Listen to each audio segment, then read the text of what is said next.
Alors, pour lundi, tu avais aussi une phrase à analyser. Tu devais analyser la classe des mots et tu devais analyser les fonctions des mots. Alors, on y va pour analyser la classe des mots. Les est un déterminant. Élève est un nom. De est une préposition. Alors, CM2 est l'abréviation de court, moyen, deuxième année. Alors, si on analyse tout, on a un nom, un adjectif numéral et un nom. Si tu n'as rien mis, il n'y a pas de souci, c'est une abréviation. On réalisait. On a ici l'auxiliaire avoir, qui est au présent, avec un participe passé. On a donc du passé composé. Pour le verbe, qu'on met à l'infinitif, réaliser. On réalisait des vidéos. C'est un déterminant. Vidéo, un nom, qui explique les vecteurs. On peut reconnaître ici le pronom qui avec un autre verbe au présent, puisqu'on a la terminaison ENT ici, et que le texte est au passé composé et au présent. Et c'est le verbe expliquer. Les vecteurs, les indéterminants, vecteurs, un nom. Alors, maintenant qu'on a analysé la classe des mots, on va analyser les fonctions. Je vous ai remis ici les deux schémas à connaître. Tac, tac. On a ici le schéma des fonctions attachées au verbe avec le sujet, le complément du verbe, à savoir s'il est direct ou indirect. Le verbe, à savoir si c'est un verbe d'action ou d'état. C'est important, si c'est un verbe d'état, je rappelle que derrière, on n'a pas un complément du verbe, mais un attribut du sujet. Le verbe d'état attache l'attribut du sujet au sujet. Et des compléments de phrase qui ont des rollers ou un skate, parce qu'ils peuvent bouger dans la phrase. Et on peut aussi les supprimer. C'est un moyen de bien les reconnaître et de ne pas les confondre avec des compléments du verbe qu'on ne peut pas enlever. Une fois qu'on aura vu les fonctions qui sont attachées au verbe, on ira voir chaque nom pour voir s'il a un adjectif, un complément du nom ou une proposition subordonnée relative attachée.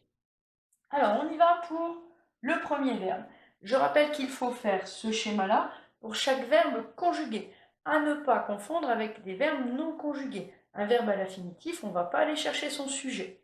Par contre, les verbes conjugués, autant simples, autant composés, on va aller chercher le sujet, le complément du verbe, et il nous reste souvent les compléments de phrase. Alors, on y va, on réalisait. Qui est-ce qui ont réalisé? La question du sujet, c'est qui est-ce qui? Ce sont les élèves de CM2. C'est le sujet. Maintenant, je vais poser la question pour le complément du verbe. Je rappelle que si on veut du direct, c'est qui, quoi. Si c'est indirect, c'est à qui, à quoi, de qui, de quoi. Le complément du verbe, on cherche s'il est direct ou indirect en posant les questions. Souvenez-vous, pour trouver les fonctions, il faut poser les questions. Souvenez-vous de la chanson qui vous permet de retenir ça. Poser des questions. Donc, à qui, à quoi, de quoi, ça permet de retrouver le complément du verbe indirect, ou qui, quoi, le complément du verbe direct. Donc, on y va. Les élèves de CM2 ont réalisé quoi? Des vidéos qui expliquent les vecteurs. Attention, le qui explique les vecteurs est attaché à vidéo, donc ça va avec. Des vidéos qui expliquent les vecteurs. Tout ça, c'est le complément du verbe. Et j'ai posé la question, on réalisait quoi? Il n'y a pas de préposition, c'est donc un complément du verbe direct. Et il nous reste un deuxième verbe conjugué qui est dans une fonction, mais on doit l'analyser aussi. Donc on y va. Qui est-ce qui explique?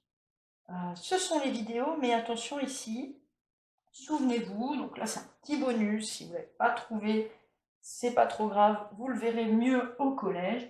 mais c'est le qui remplace des vidéos qui est le sujet. Et des vidéos, on dit que c'est l'antécédent. Donc, si vous avez souligné des vidéos, pour le CM2, ça va.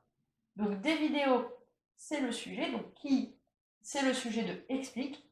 Et on cherche le complément du verbe qui explique quoi? Les vecteurs. Complément du verbe.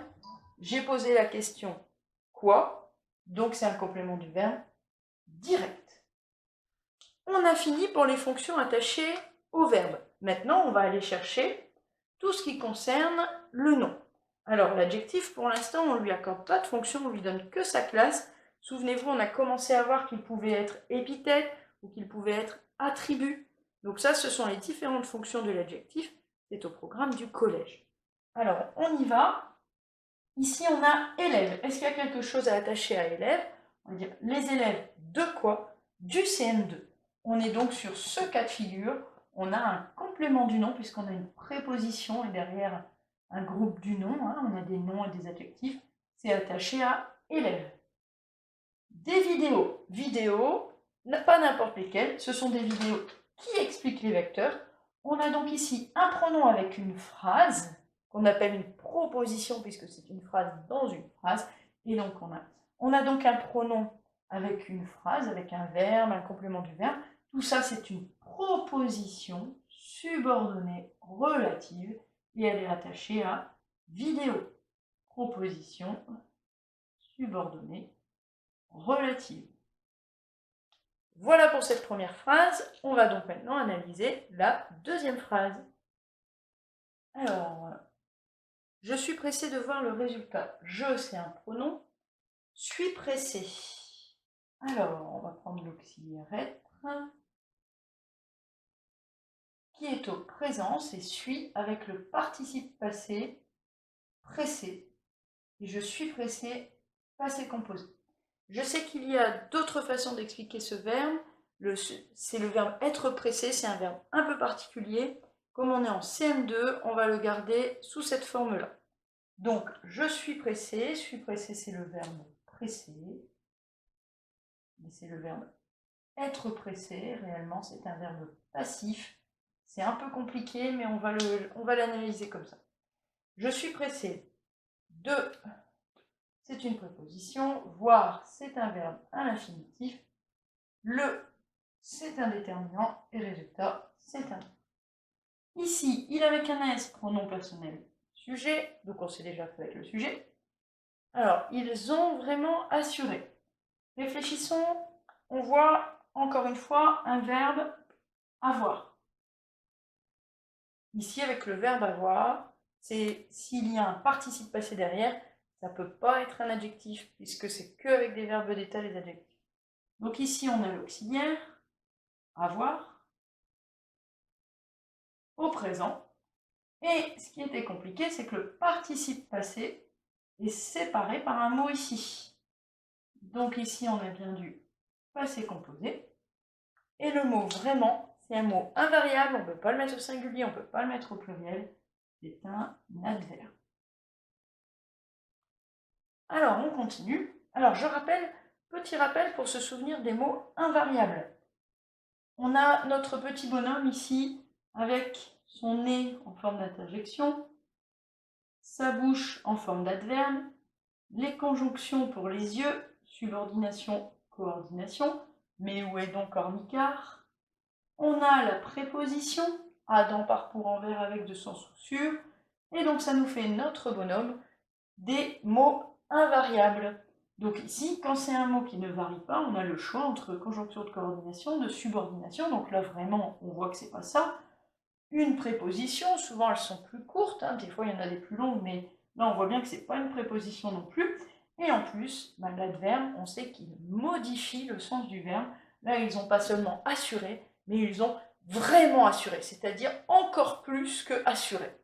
Donc ici, modifie le sens du verbe assurer, on peut faire une flèche, c'est donc bien un adverbe. Nous le verrons au mois d'avril. Nous, c'est un pronom. Je, tu, il, nous, vous, il avec un S, elle avec un S, on ne se trompe plus. Nous le verrons. Tiens, le. Est-ce un déterminant ou un pronom? On a un verbe derrière. Le, cette fois-ci, n'est pas un mot qui détermine un nom derrière, mais ça remplace quelque chose, ça remplace le résultat des vidéos. Donc, un mot qui remplace un groupe nominal, c'est un pronom. Et en plus, il est placé devant un verbe. Souvent, quand le est placé devant un verbe, c'est un pronom. Donc ici, c'est un verbe. Ça va se passer au futur. Nous le verrons plus tard. Donc c'est un verbe au futur. Nous le verrons au mois d'avril. Au, c'est une préposition. Mois, c'est un nom. Des apostrophes, c'est une préposition. Avril, c'est un nom. On continue. Maintenant qu'on a analysé chaque classe de mots, on va analyser les fonctions. Qui est-ce qui est pressé? C'est je, c'est le sujet. Suis pressé, c'est le verbe. Je suis pressé de quoi? De voir le résultat des vidéos. C'est un complément du verbe. Et comme j'ai dit de quoi, j'ai dit une préposition, c'est un complément du verbe direct. Ils ont vraiment assuré. Alors ici, qui est-ce qui a assuré? Je cherche le sujet, c'est il. Le verbe, c'est ont assuré. Ils ont assuré quoi? Pour l'instant, dans cette phrase-là, c'est pas dit. Mais ils ont assuré comment, donc pas de complément du verbe. Ils ont assuré comment, c'est un complément de phrase, de manière. De quelle manière ils ont assuré? C'est vraiment, ils ont assuré, on peut le supprimer. Vraiment, ils ont assuré. Alors, nous le verrons au mois d'avril. Le verbe, c'est verront. Qui est-ce qui verront? C'est nous. Donc le sujet, c'est nous. Nous verrons quoi? Ben, le résultat. Donc ici, le complément du verbe, c'est le, c'est un pronom complément du verbe. Il est-ce qu'on dit nous verrons quoi? Il n'y a pas de préposition, donc c'est un complément du verbe direct. Et il nous reste donc au mois d'avril, je peux le déplacer. Au mois d'avril, nous le verrons. Je peux le supprimer, nous le verrons. C'est donc un complément de phrase qui nous dit quand, on le verra. Donc c'est un complément de phrase de temps. Voilà pour l'analyse de la phrase pour le lundi 16 mars.